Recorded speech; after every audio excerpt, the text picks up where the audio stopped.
Spoštovane gledalke, spoštovani gledalci, lepo pozdravljeni. Izteka se Vseslovenski teden kulture, ki smo ga širom Slovenije počastili z nizom slavnostnih prireditev v spomin na največjega poeta Franceta Prešerna. Izteka pa se tudi počitniški teden, ki so ga bili najbolj veseli šolarji. Bilo je lepo, ampak kaj, ko vse lepo hitro mine. Je pa že pred vrati pust, ki bo popestril prihodnje dni in, če temu verjamemo, pregnal zimo. Začel se bo v četrtek, ki se ga je pregovorno prijel naziv Debeli četrtek, ko bo povsod zadišalo po krofih, ki v tem času ne smejo manjkati. In spet bomo lahko rekli, življenje je lepo. Nocoj pa si med drugim oglejte. Osrednja občinska prireditev Kultura smo ljudje v Litiji. Prešernu v poklon slavnostna prireditev v Moravčah. Trboveljsko društvo prijateljev mladine pripravilo zanimiv počitniški teden.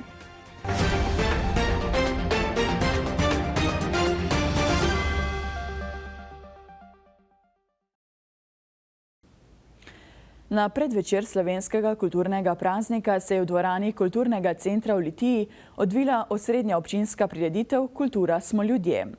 V prenovljeni dvorani je bil slavnosten program, ki so ga izvedli pevke in pevci zbora Svetega Nikolaja, ki nosijo primat zborovske pesmi v Litiji.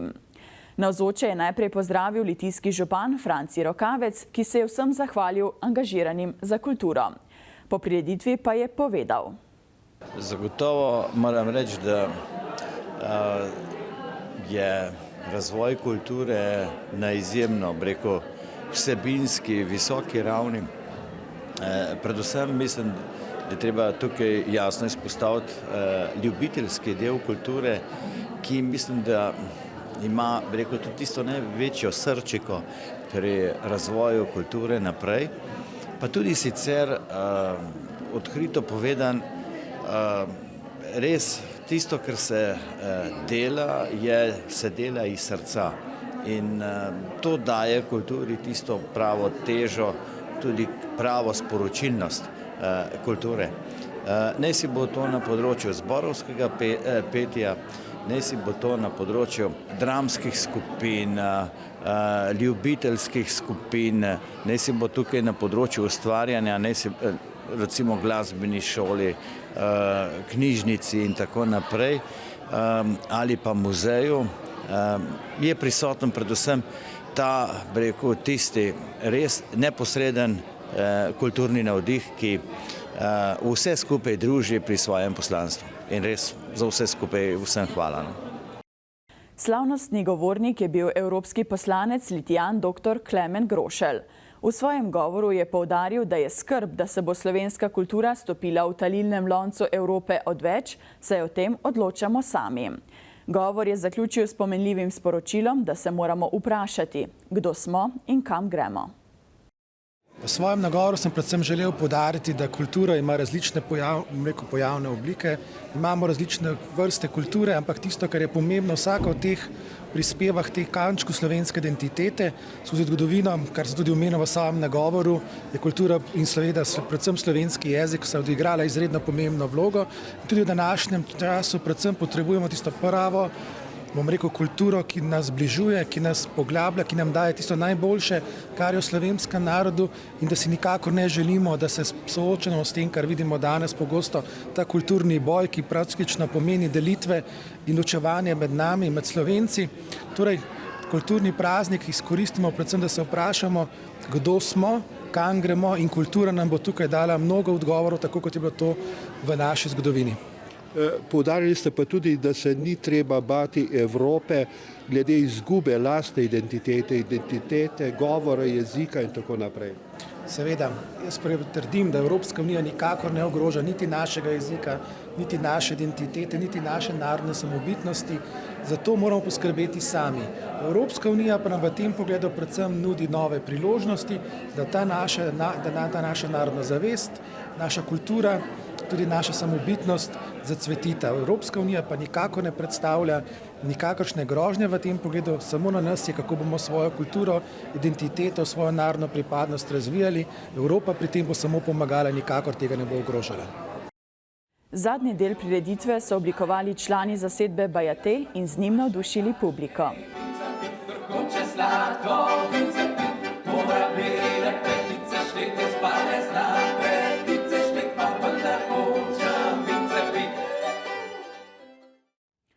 Tudi občina Moravče je v torek pripravila lepo prireditev posvečeno slovenskemu kulturnemu prazniku. Tokrat so ga oblikovali člani kulturnega društva Vrh Polje skupaj z neumornim kulturnikom Milanom Kokaljem. Obiskovalci so tako lahko uživali v pestrih in izjemnih točkah. Vse od recitacij, glasbe do petja, vse zbrane pa je nagovoril tudi moravški župan dr. Milan Balažic.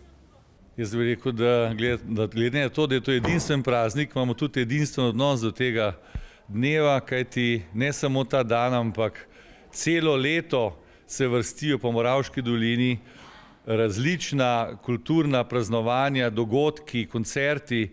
Ta dolina kar vrvi in brsti od kulturnega ustvarjanja. Imamo cel kup enih ansamblov, pevskih zborov, recitatorjev, skratka gledaliških skupin, tako da sem lahko samo navdušen nad tem kulturnim ustvarjanjem te bogate, kulturno bogate doline in občina, kolikor pač le more, skuša tu seveda podpirati to kulturo in jo bo še naprej, tako da bo cvetela in da bomo lahko ponosni na to, kar lahko tu duhovnega ustvarimo na tem svetu. Ker recimo, da sem med tistimi ducati knjig, ki sem jih napisal, tudi sam postoril kakšen literarni greh in se ne tudi kakšna moja pesniška zbirka ali pa kakšen roman, seveda je to ljubezenski roman in torej se sam štejem tudi med ljudi, ki živijo, bomo rekli, bogato kulturno življenje in zato sem del teh ljudi in jih bom poslušal naprej in jim poskušal pomagati po najboljši možni volji. V Društvu prijateljev mladine Trbovlje so letošnje februarske počitnice preživljali zelo pestro. Že običajno je, da so njihove aktivnosti polno zasedene, zdaj pa je bilo povpraševanja celo več od prostih mest. Na društvu so zaradi interesa morali že prejšnji teden prijave zapreti. Takšnega odziva mladine so sicer nadvse veseli, saj potrjuje njihovo delo in priljubljenost preživljanja prostega časa pri njih, obenem pa jim je žal, da se jim niso mogli pridružiti vsi, ki bi to želeli. 60 otrok dnevno na delavnici je namreč zares maksimum, tako glede prostora kot tudi prostovoljcev. V času poletnih počitnic je to pričakovano, med zimskimi, med katerimi je celo en praznik, pa jih je odziv kar presenetil. Kljub prijetnemu presenečenju so se na društvu znašli in situacijo praktično rešili. Danes na kuharski delavnici smo otroke malo razdelili v dve skupini. Ena skupina tukaj kuha, tisti, ki so si najbolj želeli kuhati, določenim pa je ljubše kaj fajnega pojesti, pa mogoče početi kaj drugega. Tako da so bili več kot veseli, da je ena skupina odšla v delavski dom, kjer izvajajo svoje delavnice in se vrnejo tam okrog 12. ure, ker seveda rabimo tudi komisijo, da oceni, kako dobri bodo naši kuharski izdelki. Kuharske delavnice so zelo priljubljene med otroki, zato jih na društvu redno organizirajo. Ocenjevalci jedi pa so bili kar sovrstniki, ki so dan preživljali v sosednjem delavskem domu. Tudi tam so v sklopu raziskovalnega laboratorija DDT Lab pripravili različne brezplačne delavnice, tudi virtualno. Tukaj otroci danes ustvarjajo svoje lastne virtualne svetove in zelo uživajo, tako da ta delavnica ni prvič, je že bila večkrat, tako da odzivi so kar pozitivni. Sami pa lahko na celotni delavnici ustvarjajo svet najprej na računalniku, potem si pa lahko še pogledajo svoj virtualni svet v VR očalih. Trboveljski gasilci so se te dni še enkrat več nadvse izkazali. Zaradi obilne pošiljke snega, ki je že v dolini povzročil precej preglavic in mrzlih temperatur, so imeli še večje težave v višje ležečih predelih občine. Ti so bili dobesedno odrezani od sveta že zaradi enormnih količin snežnih padavin, seveda pa tudi zaradi posledic teh. Kako zahtevno in nevarno delo so opravili, je za našo televizijo strnil poveljnik PGD Trbovlje mesto, ki je izredno pohvalil napor, usposobljenost in opravljeno delo gasilcev. Ja, gasilci PGD Trbovlje mesto smo v zadnjih 14 dneh sodelovali pri odstranjevanju drevest s cest v teh, recimo temu, višje ležečih krajevnih skupnostih. Predvsem gre tukaj omeniti cesto na Mrzlico in pa ceste v Zgornji Ključevci, kjer smo gasilci potrebovali po več dni, da smo se skupaj z zimsko službo zaradi obilice podrtih dreves in pa obilice snega prebili do vseh hiš in pa tudi seveda planinskih koč. Take razmere se pojavijo enkrat na par let, ko so resnično takšne količine snega, da narava ne more sama po sebi nekako tega prenesti in zaradi tega pač je količina podrtih dreves v teh primerih bila res velika. Skupaj je bilo odstranjenih več kot 60 dreves na vseh teh lokacijah, tako da gre za nevarno delo, ker so drevesa, tudi ko so podrta, obremenjena snegom, gre tukaj za napeta vlakna, tako da v bistvu morajo biti gasilci, ki izvajajo takšno delo, posebej usposobljeni za delo v nevarnih razmerah in pa seveda v prvi meri zelo paziti na lastno varnost. Dovozi do stanovanjskih hiš so bili očiščeni po 2 dneh. Po prenehanju sneženja, ceste do planinskih koč pa so bile očiščene po dobrem tednu. Prav tako je bila nujna velika previdnost pri delu gasilcev, saj je zaradi sneženja vedno nevarnost sproženja snežnih plazov. Zadnjih nekaj let tako ekstremnih snežnih padavin ni bilo, treba pa je poudariti, da so razmerje na više ležečih področjih veliko slabše kot v dolini. Pri obiskih hribov sta zato nujni previdnost in primerna oprema. Pust je pred vrati z vsemi norčijami, maskami, karnevali in nepogrešljivimi pustnimi krofi. Ti so prave ikone pustnih dni, pa tudi sicer zelo priljubljena sladica, ki se ji Slovenci ne morejo odreči. Krofe pečejo skoraj vse gospodinje, pekarne in ostale slaščičarske delavnice, vendar pa še vedno obstaja center najboljših krofov. Gostinsko podjetje Trojane je preživelo najrazličnejše pretrese. Od tega, da se je po izgradnji avtoceste promet povsem preusmeril od njihove lokacije do epidemije, a vendar še vedno odlično poslujejo in predvsem ob pustnem tednu podirajo vedno nove in nove rekorde. Kakšno je bilo poslovanje v preteklem letu, je povedal direktor, kako so pripravljeni na pust pa Urška Starnat. No, leto 2022 je bilo za nas uspešno, poslovali smo relativno dobro, malo se je sicer poznalo še kriza COVID-a, ampak mislim, da se stvari več ali manj normalizirajo, tako da tudi naši rezultati so zelo, zelo primerljivi z leti pred COVID-om, tako da smo zadovoljni, obdržali smo vse zaposlene, fizični promet smo povečali za 7%, no pa tudi finančni ne bo slab, ne bo sicer primerljiv za leto 2021, ampak nekje računamo, da pa je v povprečju oziroma nad povprečju naše panoge. No, tudi letos je pustni teden nek poseben čas v našem poslovanju.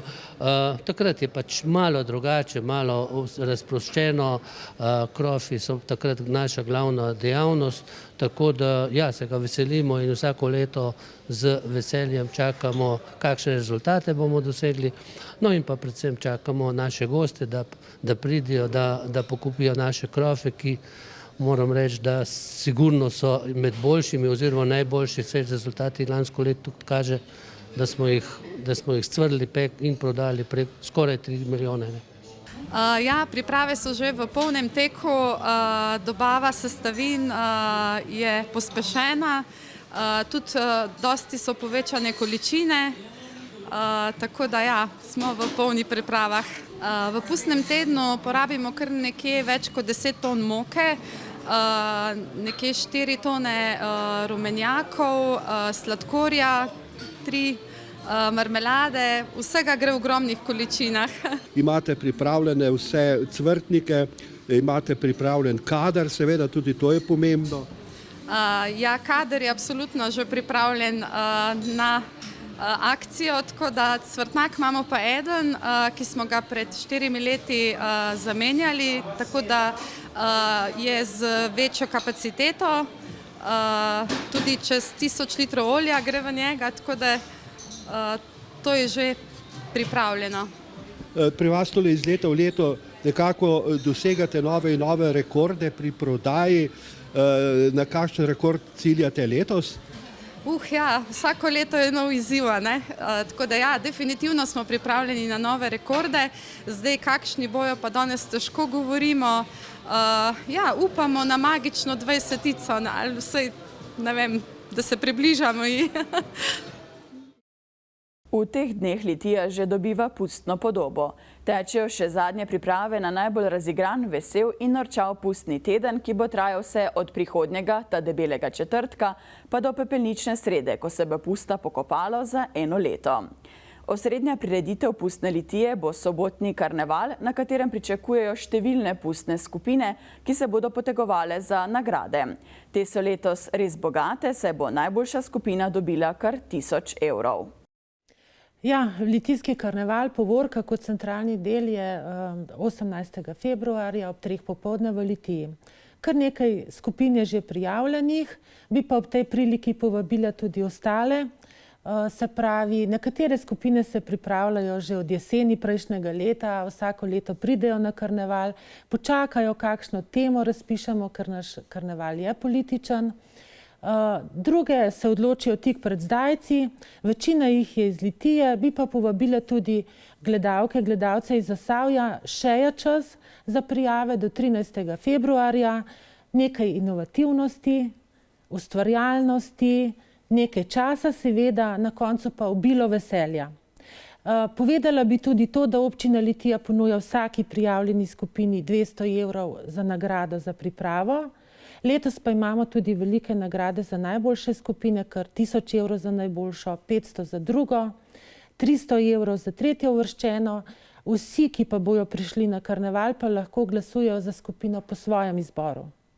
Nagrada za obiskovalca bo polet z balonom, povezano z temo karnevala, pa tudi skupina, ki bo to nagrado prejela, prejme nagrado 200 evrov. Tako da čas za prijave je do 13. februarja, kot sem rekla, 18. pa se vsem obljublja obilo zabave. Se pravi, skupine lahko delajo na nosilno temo karnevala, letos konec energetske krize, lahko pa pripravijo temo po njihovem izboru, vse bodo dobrodošle. Upam, da se vidimo na kakšnem pustnem karnevalu, kjer bodo tudi naše kamere. Že veste, v kaj se boste preobrazili? Hitro razmislite, časa ni več veliko. Pa lahko noč vam želim.